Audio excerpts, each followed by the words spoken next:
Hi there, dphog. Today we are talking about shooting in early morning light. We're going to go through a few aspects of it, the different ways that you can shoot it, and some of the quick technicals. So let's get started. I guess first off, shooting into the sun is not going to break your camera. Okay, be reasonable about it. Don't shoot long exposures directly into the sun.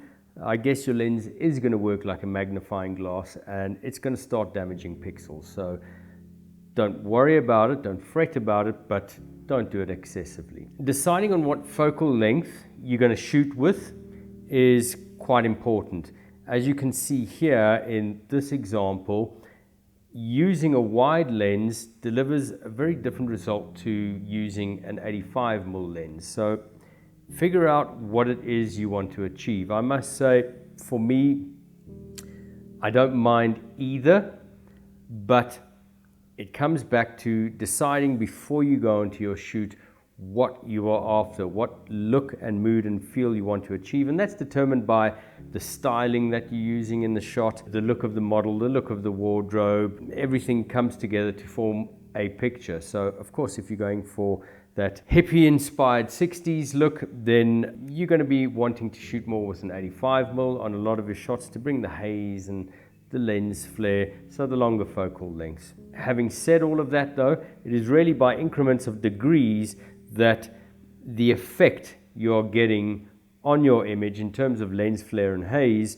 will change dramatically, whether your sun has just moved very slightly in the frame, outside of the frame, behind the subject, whatever it is, you're going to get radically different results the whole time. So don't take the wide lens versus the 85 lens as a hard rule. I'm just showing you that as an example of what could happen with different focal lengths. Next technical aspect is in relation to the settings on your camera. Please don't go out there with any form of automatic mode. It's got to be in manual. Your poor little light meter is on crack when it's coming in and out of the sun the whole time. So you're going to go from silhouettes to completely blown out. You're going to be all over the place. So you do need to know how to shoot your camera manually to fulfill this exercise properly. And even then, you will be adjusting your exposures quite dramatically depending on your angles that you're shooting into the sun. So in all of the shots that I'm going to be showing you over here, I haven't used anything but my camera. I wanted to break the shoot down to the bare bones. I sometimes feel that it's pretty facetious of me to go out on a shoot and use a whole full lighting rig and then come back and try and deliver it to a bunch of people that might not have access to the gear that I have access to. So we decided on this one to break it down to the bare bones. It's just a camera and a model. It was just two of us on the shoot, no assistance, absolutely nothing. And these are the types of results that you can expect to get out of the shoot. The only piece of technical assistance that I would really recommend in this situation is a very good RAW processor. I use Capture One, but I'm sure you'll be getting similar results out of Lightroom. But the key to that is that you've got a RAW image that you're shooting so that you can control your exposure a little bit better and pull back those shadow areas when you need to. We're done with the technical talk. It's time to get into the more cerebral aspects of shooting the sunrise shoot. So when you arrive, you have three options. You can shoot directly into the sun. So the sun will be behind your subject. That's going to give you a whole lot of haze and flaring. You can shoot as a cross-lit shot where the sun is either to the left or to the right of the camera. And this develops a lot of textures, very interesting effects. And the third way is to have the sun behind the camera shining directly onto your subject. So those are the three options generally that you have in a sunrise shoot. Okay, so let's start off with the first option, that is shooting directly into the sun. And this is a very easy, comfortable option for commercial fashion or portraiture. It's a very pleasing, recognizable look for everyone. It makes them smile where they see all of these lovely little lens flares and haze coming across your shots.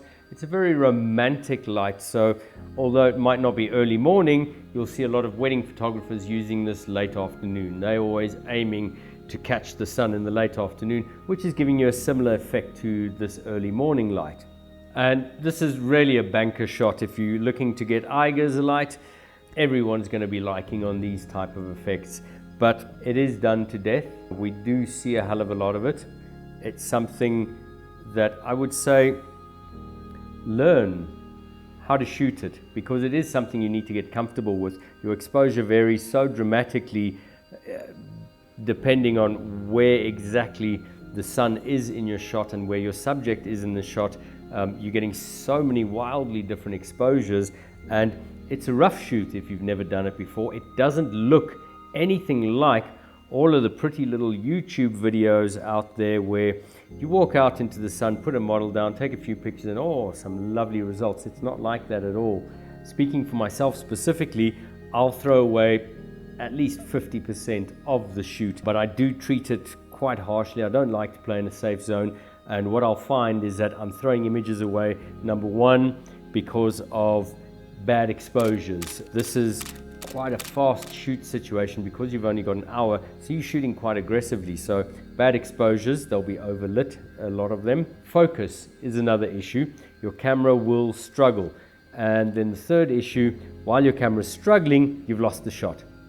And you're shooting it most of the time too late, the moment's gone, but you press the button anyway. And yeah, I guess 50% of it is a chucker. But it's worth it for the few that you do get, if that's the look that you're looking for. Okay, then on to the Crosslit Shot. Now, this is the one that everyone, all of the photo books, all of the lecturers, they will tell you to avoid the Crosslit Shot. Now, I want to chuck that out the window and say that the Crosslit Shot is the most artistic shot that you're going to find in the mornings. And the Crosslit Shot is where the high fashion happens. And what the Crosslit morning sun gives you is unlimited texture in your image. I look at the work of Peter Lindbergh sometimes, one of my favorite photographers, and I wonder, oh man, how did you get that light? It's so beautiful. It's exquisite light. And you're well aware that he's always working on a very, very expensive production where budget isn't an issue whatsoever on any of his work, but there's a nuance and there's a subtlety that is there in some of his images, and I think I recognize that in the morning light. It's an incredibly harsh crosslit light, but yet at the same time it's still just kind enough to be somewhat flattering. So I guess at the end of the day, just like any other dangerous pursuit, delving into cross-lighting your subjects becomes beguiling once you've figured out that you actually enjoy it and that you've figured out how to manipulate it effectively. It will consume you. It is a really beautiful light. The nice thing is not everyone's getting it. It doesn't look like everyone else's pictures in the commercial work because most people are scared to go there and scared to shoot it. Give it a go, you'll enjoy it. Last but not least though, I'd like to go into shooting with the sun directly behind the camera, so directly lighting your subject. Now, all of the tutorials that you're going to find on YouTube, once again, are going to tell you not to do this. It's the most ambiguous light out of the three setups in the morning. And by that, I mean that I really cannot pinpoint what it's doing for me and why I like it. It's quite a harsh light. It's direct sunlight. What is nice about it though is that it's not high in the sky, so it's not creating all kinds of shapes and lines and shadows on your subject's face. it's a low light. It's a very, very flat, direct light that's coming across the horizon. So I think before I carry on, please go and have a look. If you don't know their work, look at the work of Jürgen Teller and Terry Richardson. Now, what you'll see from their work, and you'll start recognizing it in a lot of other people's work, is that they use a very direct on-camera flash. So are you starting to see the similarities here? The light coming from directly behind you in the morning, it's a very direct, flat light.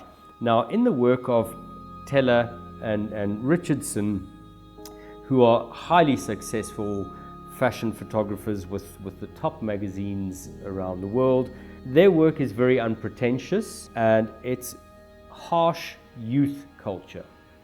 It's not a flattering light, it's not a soft box, it's not pretty. It's just meant to convey the psychology and the emotion of being honest and open. And that's what you'll notice when you go and look at their work, when a straight light, and I guess that comes from back in the 70s when you had these little Insta cameras with the onboard little flash and you popped one off. It's a recognizable mood from those days. So there seems to be honesty in it, whereas today everything's been filtered, everything's been nicely lit. It's doing something completely different. So the honesty of that harsh light is what I get in my mind from early morning direct light. Once again, very much like the Crosslit Shot, there's something about it that is still kind and friendly. It lays everything bare. It's a very true light. It's a very honest light, but at the same time, there's art in the light. It's just a clean, flat, crisp light. So, dphog, I hope that opening up crosslit work and direct flat lit work has given you a little bit more inspiration for those of you who are maybe a little bit tired of the commonplace commercial shooting into the sun with the flares and the hazes and all of that kind of stuff. Get out there, wake up early in the morning. It's good for you, it's healthy, it stimulates your creativity. It's a wonderful time of day to enjoy photography. And I guess that's it for today. Two last things. If you do want to be part of our classroom where we have a look at your work and discuss your work with you, send 3 high-res pictures to info@clintonlubber.com. Other than that, please hit the subscribe button. We would really appreciate it. See you next week.